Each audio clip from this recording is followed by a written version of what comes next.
அது போய்தேன். ஐயா, நீங்களே எனக்கு ஒரு நியாயத்தை சொல்லுங்க. இந்த பெரிய மனுஷங்க முன்னாடி, சொந்த பந்தங்க முன்னாடி, சபையில கார்த்தி மச்சான் என் கழுத்துல தொட்டு தாலி கட்டினாகல.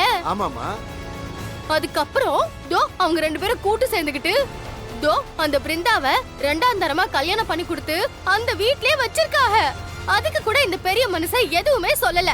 அப்படி இருக்கும்போது மூத்தவளா வந்த எனக்கு இந்த வாழ்க்கை கிடைக்குமோ கிடைக்காதோன்னு தினம் தினம் பயமா இருக்குமா இல்லையா ஐயா? நீங்களே சொல்லுங்களேன்.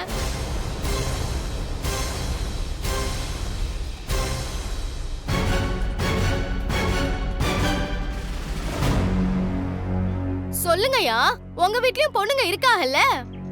உங்க பொண்ணுக்கு இப்படி ஒரு நிலைமை வந்தா உங்களுக்கு பக்கு பக்குன்னு இருக்குமா இல்லையா? தினம் தினம் எப்ப என் வாழ்க்கை என் கைய விட்டு போகுமோன்னு நான் பயத்திலே இருந்தேங்கய்யா.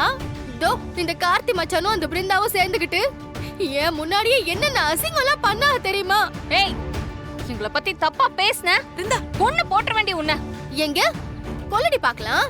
கொல்லு. 2ஆவதா தாலி கட்டிட்டு வந்த உனக்கே அவ்ளோ திமிரு இருந்தா மொத தாலி கட்டிக்கிட்ட எனக்கு எவ்வளோ இருக்கணும்? ஏய்,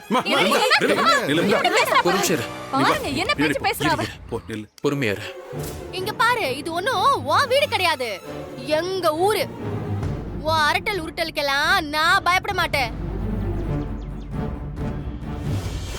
ஐயா, நான் கர்ப்பமா இருக்கேன்னு போய் சொன்னது உண்மைதான். அது தப்புதான். ஆனா அதுக்கு ஒரே காரணம் இந்த பொண்ணு பிருந்தாவும் அவ அக்கா வீராவும் தான். ஆமா, இவங்களும் அவங்களும் சேர்ந்து என் வாழ்க்கைய பறிச்சுக்க பார்த்தாங்க. என் வாழ்க்கையை காப்பாத்திக்கிறதுக்கு எனக்கு வேற வழி தெரியலங்கய்யா. நான் கர்ப்பமா இருக்கேன்னு சொன்னாலாவது அவ வேலைக்கு போயிருவான்னு நினைச்சேன். ஆனா போகலையே. அப்பவும் அந்த வீட்டுக்குள்ளேயே இருந்து அவன் நினைச்ச காரியத்தை சாதிக்கணும்னு வீம்பு புடிச்சிட்டு இருந்தா. இன்னைக்கு அப்படி இப்படின்னு நான் சொன்ன பொய்யவே எனக்கு எதிரா திருப்பி என்னை வீட்டை விட்டு துரத்திட்டாகல. அவங்க துரத்திட்டா நான் போயிடணுமா? இருக்காளே, அவங்க கட்டின தாலி என் கழுத்துல இருக்கிற வரைக்கும் எனக்கு அது தான் வீடு, அவங்கதான் என் புருஷன். ஐயா, எனக்கு நடந்தது கல்யாணமே கிடையாது, இவ என் பொண்டாட்டியும் கிடையாது. இவ கூட எல்லாம் என்னால சேர்ந்து வாழவே முடியாது. உங்களால என்ன பண்ண முடியுமோ பண்ணிக்கோங்க. தம்பி, அப்படியெல்லாம் அத்து விட்டு போக முடியாதுப்பா. சட்டம்னு ஒண்ணு இருக்குல்ல, ஊர் நாட்டு நடப்புன்னு ஒண்ணு இருக்குல்ல. என்ன ராமச்சந்திரா, உன் பிள்ளைங்க எப்படி பேசிக்கிட்டு இருக்காங்க? ஏங்க, நீங்க இப்ப என்ன பண்ணணும்னு சொல்றீங்க? அன்னைக்கு தப்பு நடந்துச்சா இல்லையாங்கிறது கடவுளுக்கு தான் வெளிச்சம். இந்த பொண்ணு நடந்துச்சுன்னு சொல்லுது, ஆனா உன் புள்ள போதையில இருந்திருக்கான். என்ன நடந்துச்சுன்னு அவனுக்கே தெரியாது. அதை நம்பி நீ தானே கல்யாணம் பண்ணி வச்ச? ஆமா ராமச்சந்திரா, உன் புள்ள மேல உனக்கு நம்பிக்கை இருந்திருந்தா அன்னைக்கே நீ தடுத்திருக்கணும்ல. 2 பேருக்கு கல்யாணம் பண்ணி வச்சல, அது மட்டும் இல்லாம வாழ வச்சல. அப்படி இருக்கும்போது அவ ஏதோ பொய் சொல்லிருக்கான்னு மொத்தமா அறுத்து விட்டா என்னையா அர்த்தம்? ஊர் உலகத்துல கட்டிக்கிட்டு வந்த பிள்ளைங்க பொய் சொல்லாமையா இருக்கு? அதுங்க சூழ்நிலைக்கு ஏத்த மாதிரி பொய் சொல்லுதுங்க. அதுக்காக இவ்வளவு பெரிய தண்டனையா? அப்படி சொல்லுங்கய்யா. அதனால எங்களை பொறுத்த வரைக்கும் இந்த புள்ளைய கூட்டு போய் வாழ வைக்கிறது தான் சரின்னு தோணுது. பெரியப்பா, நீங்களே என்ன பேசுறீங்க? ஊர் பஞ்சாயத்துக்கு வந்தா நியாயம் கிடைக்கும்னு உங்களால நம்பிதானே இங்க வந்தோம். நீங்களே இப்படி பேசலாமா? உங்க கண்ணு முன்னாடிதான் அவ சொன்னதெல்லாம் பொய்ன்னு அவ வாயாலேயே ஒத்துக்கிறா. எல்லாத்தையும் தெரிஞ்சுக்கிட்டு மறுபடியும் அவளை எங்க வீட்டுக்கு கூட்டிட்டு போங்கன்னு சொல்றீங்க. இதுல என்னமா அநியாயம் இருக்கு? முதல் பொண்டாட்டி இருக்கும்போது 2ஆம் தரமா உன் மருமகனுக்கு கல்யாணம் பண்ணி வச்சல, அதுதான் அநியாயம். இந்த புள்ள அன்னைக்கே கேஸ் கொடுத்திருந்தா உன் மொத்த குடும்பத்தையும் உள்ள தூக்கி வச்சிருப்பாங்க. ஐயா, எனக்கும் 1000 பேரு அந்த மாதிரி யோசனை எல்லாம் சொல்லத்தே செஞ்சாங்க. ஆனா நான் செய்யலையே. ஏன் செய்யல? என் மாமா குடும்பம் பேரு கெட்டு போயிடக்கூடாது, என் புருஷன் பேரு கெட்டு போயிடக்கூடாதுன்னு எல்லாத்தையும் பொல்ல கொடைச்சுக்கிட்டு பொறுத்துக்கிட்டேன். அதுக்கு தண்டனையாத்தேன் இன்னைக்கு நான் எப்படி இந்த இடத்துல வந்து நின்னுகிட்டு இருக்கேன்.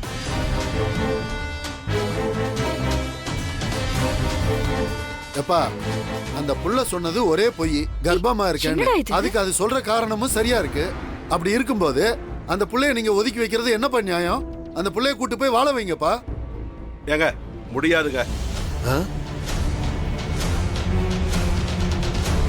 என்ன போன திருவிழா நடந்த மனசை வச்சுக்கிட்டு பஞ்சாயத்து பண்றீங்களோ? முடியவே முடியாதுங்க. என்ன ராமச்சந்திரா, இப்படி பட்டுன்னு சொன்னா எப்படி? அப்புறம் இந்த பஞ்சாயத்துக்கு என்ன மரியாதை இருக்கு? ஐயா, என்ன அபராதம் போட்டாலும் சரி, என்ன தண்டனை கொடுத்தாலும் சரி, என்னால இந்த பொண்ணை கொண்டு போய் என் பிள்ளையோட வாழ வைக்க முடியாது.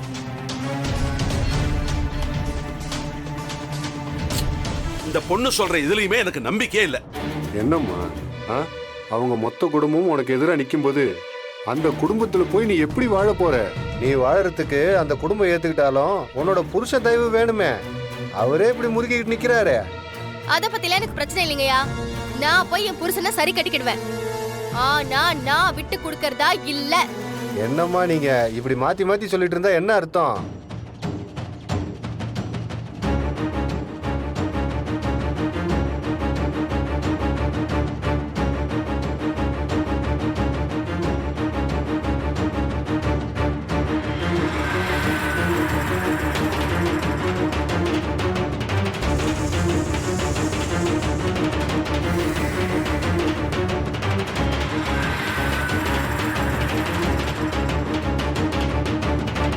அப்படி போனாதான்பா சரியா இருக்கும்.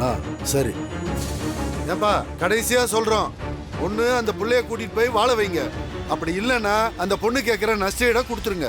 நஷ்டஈடா? நாங்க எதுக்கு நஷ்டஈடு கொடுக்கணும்? நியாயமா அவளாலதான் எங்களுக்கு இழப்பு ஜாஸ்தி. அவதான் எங்களுக்கு நஷ்டஈடு கொடுக்கணும். இது ஆகிறது இல்ல தம்பி. ஊருக்குள்ள நல்லது கெட்டதுன்னு 1000 இருக்கும்.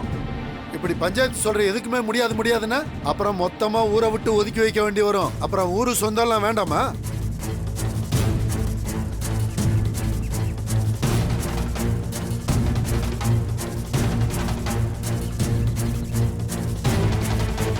சரிங்க, நஷ்டஈடா என்ன கேட்டாலும் நான் கொடுக்க தயார். நான் என்னன்னா என்ன பேசுற நீ? அவ என்னமா கேட்க போறா? விடுமா. இவரை வச்சுக்கிட்டு ஒண்ணுமே பண்ண முடியாது.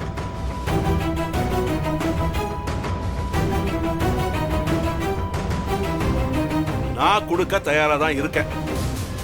எனக்கு என் புள்ள வாழ்க்கை தான் முக்கியம். அதை நான் விட்டு கொடுக்க முடியாது. என்னம்மா விஜய், உனக்கு சம்மதமா? சம்மதம் தான். என்னம்மா சொல்ற? சொத்து பத்தி ஏதாவது கேக்குறியா இல்ல பணங்காசு ஏதாவது வேணுமா? அதெல்லாம் எனக்கு வேணாங்கய்யா. நான் கேக்குறது ஒன்னே ஒண்ணுதான்.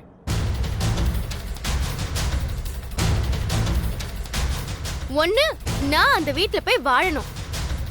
இல்லனா எனக்கு நடந்த அநியாயத்துக்கு இந்த ராமச்சந்திர மாமாவும் வள்ளிச்சித்தையும்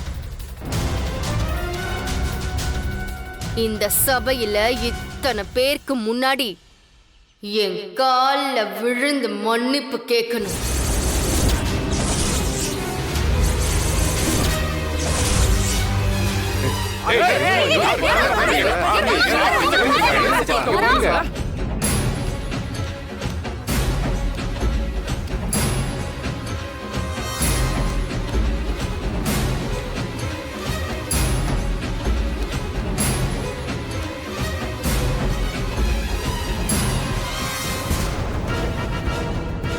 ஏன்பா போங்க, அமைதியா இருப்பா. இருங்கப்பா. பஞ்சாயத்து இல்லைன்னா பஞ்சாயத்து வந்து இப்படி பண்ண கூடாது. நீங்க வாங்க.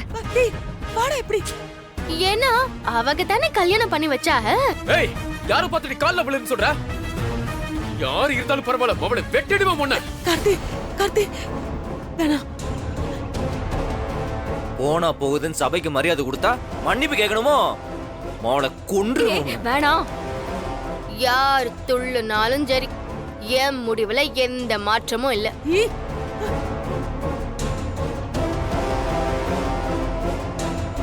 அப்பா, கோயிலும் வேணாம், ஊரை வேணாம், கிளம்புங்கப்பா. மன்னிப்பு கேட்கணுமா? மன்னிப்பு. வாங்கப்பா. அவன் ஆரம்பத்திலேயே இந்த பஞ்சாயத்துக்கு வர வேண்டாம்னு சொன்னான். யாராவது கேட்டீங்களா? கடைசியில எங்க கொண்டு வந்து நிறுத்திருக்கா பாரு. மாமா, நீங்க இவ முன்னாடி தலை குனிஞ்சு நிக்கிறத எங்களால பார்க்க முடியாது மாமா. இவெல்லாம் ஒரு ஆளுன்னு இவகிட்ட போய் மன்னிப்பு கேட்டுக்கிட்ட. வாங்க மாமா, கிளம்பலாம். ராமச்சந்திரா, நீ தான் அவ என்ன கேட்டாலும் செய்யறேன்னு சொல்லி ஒத்துக்கிட்ட. இப்ப முடியாதுன்னா அந்த புள்ளைய கூட்டிட்டு போய் உன் பையன் கூட வாழ வச்சுதான் ஆகணும். என்ன சொல்ற?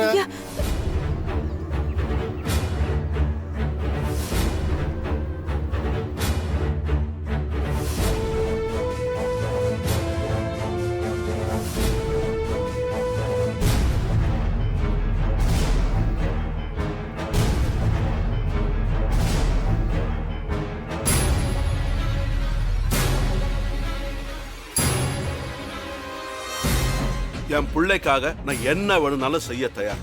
அப்பா, என்னப்பா பண்ணிட்டு இருக்கீங்க? ஏய், அது என்னடா பண்ண சொல்றீங்க? இல்லப்பா இல்ல, நாங்க இத ஒத்துக்கவே மாட்டோம். மாமா வேண்டாம் மாமா. உயிரே போனாலும் இவ்வளவு மாதிரி கேவலமான ஒருத்தி கால்ல விழவே கூடாது மாமா. வேணாண்ணா, நீ எதுக்கு அவ கால்ல போய் விழுந்துட்டு? அப்பா என்னைய கூட்டு போய் வாழ வைங்க. வைப்பாங்கடி, வா வைக்கிறாங்க. நீ என்ன பண்ணாலும் சரி, அந்த வீட்டு படி வாசல உன்னால மிதிக்கவே முடியாது. பஞ்சாயத்தாரே, நீங்க தான் இனிமே முடிவு பண்ணணும். ராமச்சந்திரா, அந்த புள்ள அது முடிவுல உறுதியா இருக்கு. இனிமே நீ தான் முடிவு பண்ணணும். இல்லைங்க, நான் காலில் விழறேன். டேய், அவ கேக்குற எல்லாம் ஒரு ஆள் போய் அவன் நாள் விட போறீங்க.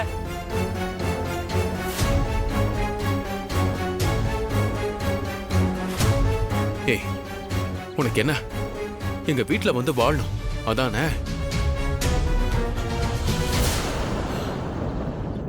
வா.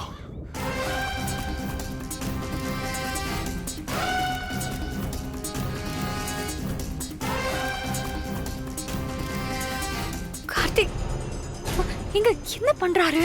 தெரியலையே. ஐயா பெரிய மனுஷங்களா? டேடி, நீ என்னடா சொல்ற?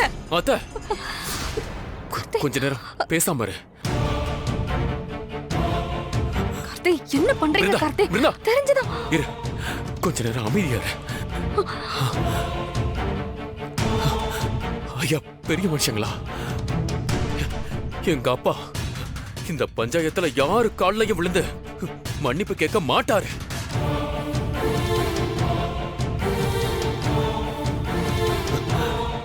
இவளுக்கு இதுதானே வேணும்? ஆ? வர சொல்லுங்க, வந்து என் கூட என் வீட்டுல வந்து வாழ சொல்லுங்க. அப்பா, அப்ப நாளை பின்ன ஏதாவது பிரச்சனை வந்தா எல்லாத்தையும் நாங்க பாத்துக்கிறோம். வர சொல்லுங்க, வந்து வாழ சொல்லுங்க. கார்த்தி யோசிச்சுதான் பண்றியா? ஏய், என்னடா அப்பாவை கால்ல விழ சொல்றியா? அதுக்கு இது எவ்வளவோ பரவாயில்லடா. நான் பாத்துக்கிறேன்.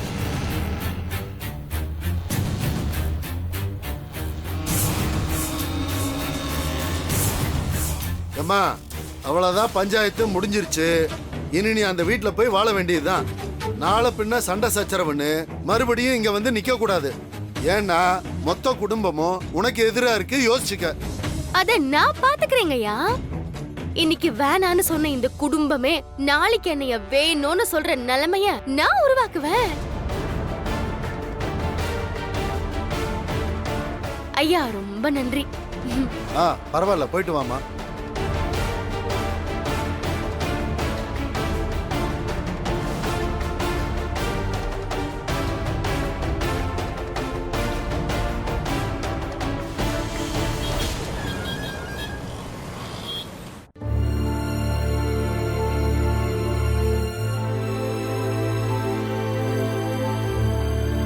டேய் கார்த்தி, ஏன்டா அப்படி ஒரு வார்த்தையை விட்ட? டேய், என்னடா பேசுற? அவ அப்பாவை கால்ல விழுந்து மன்னிப்பு கேட்க சொல்லுவா, நம்ம வேடிக்கை பார்த்து நிக்கணுமாங்க? அப்படி ஒரு சம்பவம் நடந்துச்சுன்னா அப்பாவுக்கு நம்ம பசங்களா இருக்கிறதுல ஒரு அர்த்தமே கிடையாதுடா. அப்ப ஏன் வாழ்க்கை? பிருந்தா, நான் எதுக்காக அங்க அப்படி பேசுறேன்னு உனக்கு கொஞ்சம் கூட புரியலையா? புரியலங்க, எனக்கு எதுவுமே புரியல. என் கையை விட்டு போன என் வாழ்க்கை திரும்ப என் கைக்கு வந்துருச்சுன்னு நினைச்சேன். இப்போ திரும்ப என் வாழ்க்கை ஆரம்பிச்ச இடத்துக்கே போயிடுச்சு. பிருந்தா, பொறுமையா இரு. கார்த்தி எடுத்த முடிவு சரிதான். எப்படி எப்படி வீரா சொல்ற நீ? கண்மணி, இத்தனை நாள் அந்த விஜய் யாரு எப்படிப்பட்டவனு நம்ம குடும்பத்துல யாருக்கும் தெரியாம இருந்துச்சு. ஆனா இப்போ மொத்த குடும்பமுமே அவளுக்கு எதிராக தான் நிக்குது. மாமா உட்பட எல்லாருக்குமே அவளோட சுயரூபம் என்னன்னு தெரிஞ்சிருச்சு. இதுக்கப்புறமும் அவ இந்த குடும்பத்துக்குள்ள வந்து நிம்மதியா வாழ்ந்துட முடியுமா என்ன? இல்ல அவ நினைச்சதை சாதிச்சிட முடியுமா?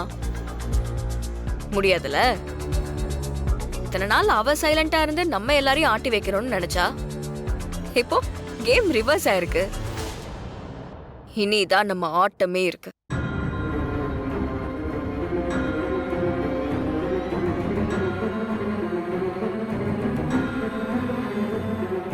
அவ இந்த வீட்டுக்கு வந்து வாழ்றேன்னு சொல்லிருக்கால, வரட்டும், வாழட்டும். ஆனா இன்னும் கொஞ்ச நாள்ல அவளே எனக்கு இந்த வாழ்க்கை வேண்டாம், இந்த குடும்பமும் எனக்கு வேண்டான்னு துண்ட காணோம் துணிய காணோம்னு தெரிச்சு ஓடல, ஓட வைக்கிறோம்.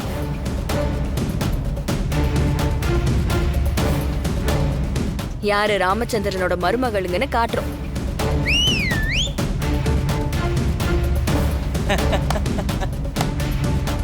அடா அடா அடா, சூப்பர் வீரா. இப்படி போனாதான் அவளை மாதிரி ஆளுங்களெல்லாம் காலி பண்ண முடியும். எனக்கு கூட கார்த்தி சொன்னது அங்க தப்புன்னு தோணுச்சு. ஆனா நீ சொல்றதும் கரெக்டு தான். அவளை ஒரு தடவை வெளியே போன்னு கழுத்தை பிடிச்சி தள்ளுறதுக்கும், அவளே சாமி எனக்கு இந்த வாழ்க்கையும் வேணாம் ஒன்றும் வேணாம் நீ இங்கிருந்து தெரிச்சு ஓடுறதுக்கும் வித்தியாசம் இருக்குல்ல. இனி அந்த சம்பவம் நடக்கும். இவ்வளவு நாள் அவளுக்கு மறைமுகமா திருப்பி கொடுத்துட்டு இருந்தோம், இனி ஓப்பனாவே அவளை அடிப்போம். எதிரி யாருன்னு தெரியாம ஆடுற ஆட்டத்தை விட எதிரி இவங்க தான் அடையாளம் தெரிஞ்சதுக்கு அப்புறம் ஆடுற ஆட்டம் ஒரு தனி கிக்கு தான்.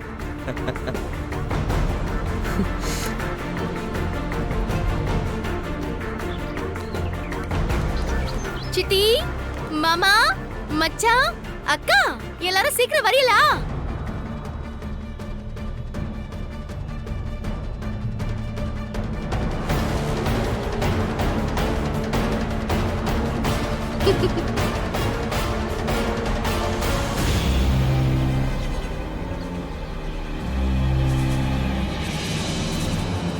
என்ன எல்லாரும் அப்படி பாக்குறிய? இந்த வீட்டை விட்டு போனவன் அப்படியே போயிருவான்னு நினைச்சிட்டு இருப்பிய. இப்ப திரும்ப வந்துட்டேன்னு அதிர்ச்சியா இருக்கா? இருக்கட்டும் இருக்கட்டும்.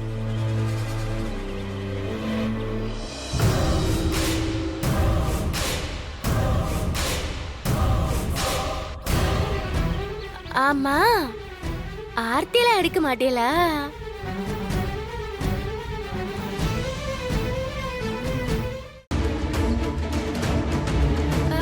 பரவாயில்ல பரவாயில்ல. இங்க பாருமா, இனிமே இது நம்ம வீடுமா.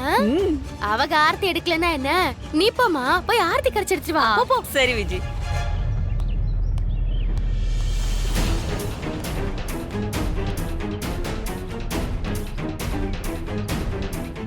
சித்தி, சாப்பிட்டியலா?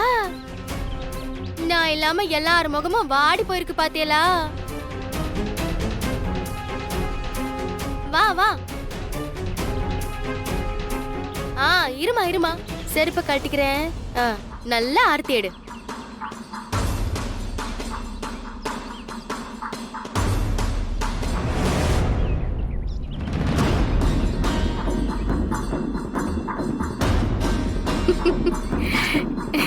வலது கால எடுத்து வச்சு உள்ள போ.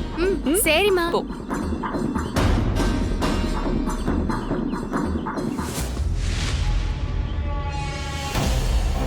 என்ன எல்லாரும் அப்படி பாக்குறிய? இனி என்ன ஆனாலும் சரி, நான் என் உரிமையை விட்டு கொடுக்கவும் மாட்டேன், இந்த வீட்டை விட்டு போகவும் மாட்டேன்.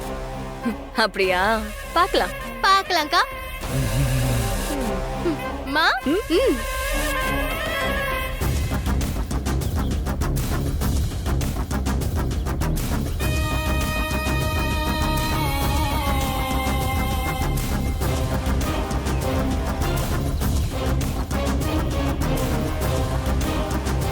ஆசீர்வாதம் பண்ணுங்க மாமா.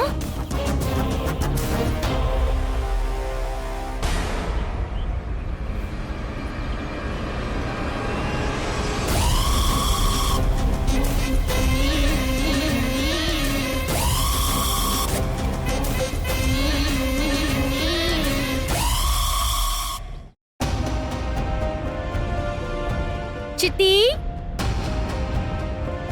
கொடுங்க சித்தி, நான் காப்பி போடுறேன். ஏன் மொத்தமா விஷத்தை கலந்து ஒரேடியா முடிச்சிடலான்னா?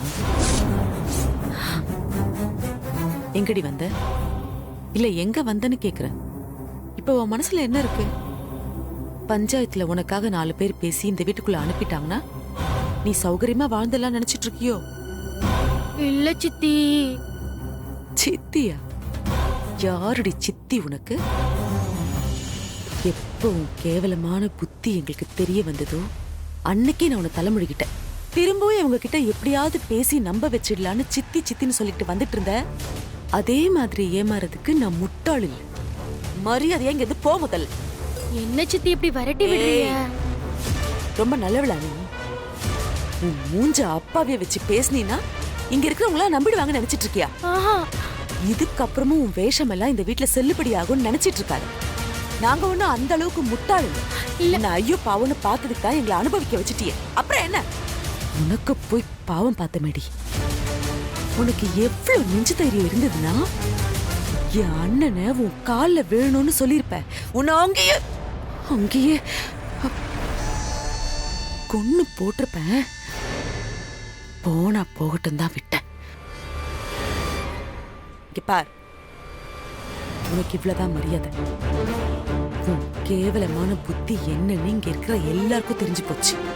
இதுக்கப்புறமும் பழையபடி நீ இந்த பூஜை ரூம்ல வந்து விளக்கேற்கிறது, சமையல் கட்டுல வந்து சமைக்கிறது, இந்த ஹால்ல வளைய வருதுன்னு ஏதாவது வச்சுக்கிட்ட உன்னை சித்தி அரைஞ்சி கொன்னுடுவேன். என்ன பாக்குற? இதுக்கப்புறம்லாம் உனக்கு ஈவி இறக்கமே கிடையாது. இந்த வீட்டுல ஏதோ ஒரு மூலையில எங்கேயோ இருந்து தொலை. எங்க தலையெழுத்து உன்னை மறுபடியும் இந்த வீட்டுல பார்க்கணும். உன்னெல்லாம் தூங்கும்போது கூட உன் முன்னாடி கண்ணை திறந்து தாண்டி தூங்கணும். இல்லைன்னா எங்க கழுத்தை அறுத்துருவேன். அவ்வளவு பொல்லாதவனி. சித்தி, நீ கிச்சனுக்குள்ள வராதுன்னு சொன்னா நான் போயிடுவேனா?